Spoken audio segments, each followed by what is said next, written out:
మీ business ఏదైనా మీ ఊర్లో promotion చేయాలంటే అది సుమన్ టీవీతోనే సాధ్యం. ఇప్పుడే సంప్రదించండి. సో నిజామాబాద్ జిల్లాలో ఎన్నికలు. సోమవారం జరగబోయే ఎన్నికలకు సంబంధించి ఎట్లాంటి ఏర్పాట్లు చేస్తురో తెలుసుకోవడంతో పాటు కొత్త ఓటర్లకు సంబంధించి ఎంతమంది నమోదైనరు అండ్ ఇప్పటికీ ఇంటి దగ్గర నుంచి ఓటింగ్ ఇది ఎంతవరకు సక్సెస్ అయింది అండ్ ఈ ఏడాది ప్రత్యేకంగా ఇక్కడ జరగబోయే ఎన్నికలు చాలా స్పెషల్. సో దానికి సంబంధించి ఇన్ఫర్మేషన్ అంతా కూడా ఒకసారి మనం కలెక్టర్ గారితో మాట్లాడి తెలుసుకుందాం. రాజీవ్ గాంధీ హనుమంతు గారు మనతో ఉన్నారు. Hi sir. సోమవారం జరగబోయే ఎన్నికలు కేవలం 48 గంటలు మాత్రమే. ఇది చాలా క్రూషియల్. దీనికి సంబంధించిన ఏర్పాట్లు ఎట్లా జరుగుతున్నాయి? పోలింగ్ కేంద్రాలు ఇప్పటివరకు ఎంతవరకు రెడీ అయ్యాయి? సో మనకి నిజామాబాద్ పార్లమెంట్ కాన్స్టిట్యున్సీ పరిధిలో 1808 పోలింగ్ స్టేషన్స్ ఉన్నాయి. వీటన్నిటిలో కూడా మనం ఏఎంఎఫ్ ఫెసిలిటీస్ అన్నీ కూడా ఆల్రెడీ ఏర్పాటు చేసుకోవడం జరిగింది. సో వీటిలో మనకి రేపు పోలింగ్ పార్టీస్ అదేవిధంగా ఈవీఎం మెషిన్స్ కూడా పోలింగ్ స్టేషన్స్కి రీచ్ అయ్యే విధంగా కూడా డిస్ట్రిబ్యూషన్ సెంటర్స్లో కూడా అన్ని అరేంజ్మెంట్స్ కూడా మనము కంప్లీట్ చేసుకున్నాము. సో మే 12న మనకి పోలింగ్ స్టేషన్స్కి పోలింగ్ పార్టీస్ అన్నీ కూడా రీచ్ అవ్వడం జరుగుతుంది. సో మనకి మే 13 కూడా పోలింగ్ అక్కడ స్మూత్గా జరిగే విధంగా కూడా in coordination with police department అన్ని చర్యలు కూడా తీసుకోవడం జరిగింది. పక్క ఎలక్షన్స్తో పాటు ఓటింగ్ శాతం పెంచాలని దాదాపు 2 నెలలకెళ్ళి కూడా మస్తు కష్టపడ్డారు. ఒక పక్క ఇంటి దగ్గర నుంచి ఓటింగ్ కావచ్చు, యూత్కి సంబంధించి అవేర్నెస్ కావచ్చు, ఇవన్నీ కూడా చేశారు. కొత్త ఓటర్లు ఈ ఏడాది ఎంతమంది నమోదైనరు? సో మనకి అసెంబ్లీ ఎలక్షన్స్ నుంచి ఇప్పటి వరకు చూసుకుంటే మనకి నెట్ ఇంక్రీజ్ అనేది సుమారు 60,000 ఓటర్స్ వరకు నెట్ ఇంక్రీజ్ అనేది జరిగింది. సో అదేవిధంగా మనకి ఓట్ ఫ్రమ్ హోమ్లో కూడా మనకి 12D కింద అవుట్ ఆఫ్ 1844 1772 మెంబర్స్ అంటే సుమారు 96% మంది వాళ్ళ ఓటు హక్కుని వినియోగించుకోవడం జరిగింది. సో మనకి అండర్ స్వీప్ యాక్టివిటీస్ కూడా ప్రతి నియోజకవర్గంలో కూడా ఈవెన్ అర్బన్ అండ్ రూరల్ ఏరియాస్లో కూడా ఓటింగ్ పర్సంటేజ్ పెంచే విధంగా ముఖ్యంగా లాస్ట్ అసెంబ్లీ ఎలక్షన్స్లో ఎక్కడైతే తక్కువ ఓటింగ్ పర్సంటేజ్ నమోదైందో ఆ ఏరియాస్ ఆ పోలింగ్ స్టేషన్ని ఐడెంటిఫై చేసి అక్కడ మనము ఈసారి ఫోకస్డ్ మేనర్గా మనము స్వీప్ యాక్టివిటీస్ అనేది క్యారింగ్ చేసుకోవడం జరిగింది.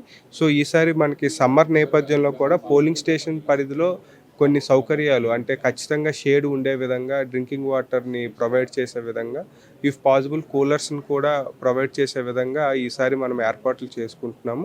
అదేవిధంగా పోలింగ్ స్టేషన్కి వచ్చే old age persons PWD persons గురించి కూడా లొకేషన్స్లో వీల్ చైర్స్ అలాంగ్ విత్ వాలంటీర్స్ని కూడా మనం ఈసారి ఏర్పాటు చేయడం జరుగుతుంది. సో ప్రత్యేకంగా ఈ ఏడాది మోడర్న్ పోలింగ్ బూత్లు మహిళల కోసం కావచ్చు, యూత్ కోసం కావచ్చు, ఇట్లా డిఫరెంట్ సెక్టార్స్తో డివైడ్ చేసి ఏర్పాటు చేయడం, దానికి కారణం ఏంటండి?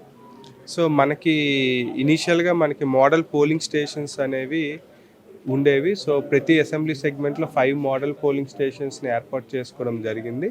సో వాటితో పాటు మనకి పోలింగ్ పర్సనల్స్ అంటే పోలింగ్ స్టేషన్ని మేనేజ్ చేసే పీఓ, ఏపీఓ, 2 ఓపీఓస్ వాళ్ళందరూ కూడా 5 పోలింగ్ స్టేషన్స్లో ఓన్లీ ఉమెన్ మేనేజ్ చేసే విధంగా, ఇంకొక పోలింగ్ స్టేషన్లో యూత్ మేనేజ్ చేసే విధంగా మనకి యాజ్ పర్ ఈసీఐ గైడ్లైన్స్ ప్రకారంగా ఈసారి మనము ప్రత్యేకంగా ఏర్పాటు చేసుకోవడం జరిగింది. సో ఎన్నిసార్లు ఎన్ని ఏర్పాట్లు చేసినా ఎక్కడో ఒక చోట ఈవీఎం మొరాయింపు అనే వార్తలు వింటూనే ఉన్నాం. సో అట్లాంటి పరిస్థితుల్లో ఇమీడియట్గా స్పందించడానికి ఎట్లాంటి ప్లానింగ్తో ఉన్నారు? సో మనకి ఈవీఎంస్ అనేది 2 times డ్యూరింగ్ ఎఫ్ఎల్సీ అండ్ కమిషనింగ్లో కూడా చెకింగ్ జరుగుతుంది. బట్ మనకి ఒకవేళ ఎక్కడైనా మనకి లాస్ట్ అసెంబ్లీ ఎలక్షన్స్లో కూడా లెస్ దెన్ 1% పోలింగ్ స్టేషన్స్లో ఈవీఎంస్ ఇష్యూ అనేది అరైజ్ అయ్యింది. బట్ ఈసారి కూడా మనకి ఎక్కడైనా ఈవీఎంస్ టెక్నికల్గా మనకి ఇష్యూ వస్తే ఇమీడియట్గా రెస్పాండ్ అయ్యే విధంగా సెక్టరల్ ఆఫీసర్స్ ఈ సెక్టరల్ ఆఫీసర్కి మనకి 2 sets of BUs, CUs and VVPATs అనేది ప్రొవైడ్ చేయడం జరిగింది. సో అదేవిధంగా మనకి అసెంబ్లీ సెగ్మెంట్ పరిధిలో కూడా 3 ఈసీఐఎల్ ఇంజనీర్స్ని కూడా మనం డిప్లాయ్ చేసుకున్నాము. So that any technical issue వచ్చినా వాళ్ళు ఇమీడియట్గా అక్కడ వెళ్ళి ఆ మిషన్కి ఏమైనా అక్కడ ఉన్నా కూడా రెక్టిఫై చేసే విధంగా, అదర్వైజ్ మిషన్ని రీప్లేస్ చేసే విధంగా they will take a decision. So ఓటర్లకు సంబంధించి కొంతమందికి ఓటర్ స్లిప్ అందుతాయి, కొంతమందికి అందవు. అందని పక్షంలో వాళ్ళ ఓటు ఎక్కడ ఉంది, ఆ బూత్కి సంబంధించిన ఇన్ఫర్మేషన్ ఎట్లా తెలుసుకునే అవకాశం ఉంది? దానికి సంబంధించిన యాప్స్కి ఇట్లా ఏమైనా పెట్టారు? So water help line app ఉంటుందండి. సో వాటర్ హెల్ప్ లైన్ యాప్లో మనకి ఎపిక్ కార్డు ఏదైతే ఓటర్ ఐడి కార్డు ఉంటుందో ID card unique number enter చేస్తే వాళ్ళు ఏ పోలింగ్ స్టేషన్లో వాళ్ళు పోలింగ్ స్టేషన్ నెంబరు, అదేవిధంగా పోలింగ్ స్టేషన్ డీటెయిల్స్ అండ్ ఆ పోలింగ్ స్టేషన్లో ఆ ఓటర్ సీరియల్ నెంబర్ కూడా మనకి డీటెయిల్స్ అనేది వాటర్ హెల్ప్ లైన్లో అవైలబుల్గా ఉంటాయి. సో చాలా మందికి ఒక కన్ఫ్యూజన్ ఉంటుంది. తమ దగ్గర ఆధార్ కార్డ్ మిస్ అవ్వడము, పాన్ కార్డ్ మిస్ అవ్వడంతో ఓటర్ స్లిప్ మాత్రమే ఉంటుంది, పోవాలంటే జంకుతుంటారు. సో అట్లాంటి వాళ్ళు మేము కార్డ్స్ తీసుకొని రావచ్చు పోలింగ్ బూత్కి? సో మనకి different 13 types of ID cards accept చేస్తారండి. సో దాంట్లో మనకి ఓటర్ ఐడి కార్డు, ఆధార్ కార్డే కాకుండా even driving license, bank passbook, passport, అదేవిధంగా మనకి లేబర్ డిపార్ట్మెంట్ నుండి ఇష్యూ చేసే హెల్త్ ఇన్సూరెన్స్ కార్డు కావచ్చు, అదర్ ఐడి కార్డ్స్.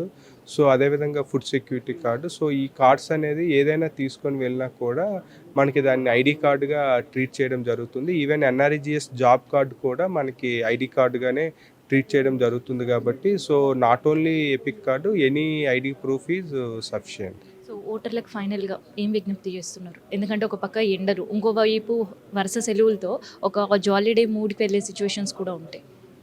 సో ఓటర్లందరూ కూడా మనకి ఏదైతే ఈ ఎలక్షన్స్ ఎవ్రీ 5 ఇయర్స్కి జరిగే జనరల్ ఎలక్షన్స్లో ఓటర్లందరూ కూడా ఒక బాధ్యతగా భావించి సో వాళ్ళ ఓటు హక్కుని ఎటువంటి ప్రలోభాలకి లోన్ కాకుండా ఉపయోగించుకోవాలి. From election commission of India నుంచి వచ్చే డైరెక్షన్స్ ప్రకారంగా ఎంటైర్ సిబ్బంది డిస్ట్రిక్ట్ అడ్మినిస్ట్రేషన్ కూడా ఒక 2 months దీని మీద మనము ఏర్పాట్లన్నీ కూడా చేస్తూ ఉన్నాము. సో ఓటర్లు కూడా వాళ్ళ ఓటు హక్కుని మే 13వ తారీఖున వినియోగించుకోవాలని కోరుకుంటున్నాం. సో ఎలక్షన్ కమిషన్ నుంచి 14వ తారీఖు ఎవరైతే ఎలక్షన్లో పాల్గొన్న సిబ్బందికి సెలవు దినంగానే ఒక వార్తలు వస్తున్నాయి, అవి ఎంతవరకు వాస్తవం?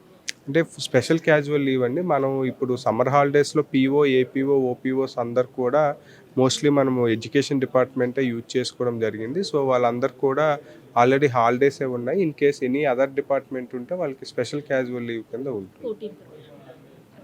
సో ఇది ఎన్నికలకు సంబంధించిన ఏర్పాట్లు అండ్ ఇక్కడ ప్రత్యేకంగా యూత్ కావచ్చు, విమెన్కి కావచ్చు అండ్ ఫిజికల్ హ్యాండిక్యాప్డ్ కావచ్చు, వీళ్ళందరి కోసం మోడర్న్ పోలింగ్ బూత్లు కూడా ఎదురు చూస్తున్నాయి. అందుకనే అధికారులు చేసిన ఏర్పాట్లని మనం సద్వినియోగం చేసుకుందాం.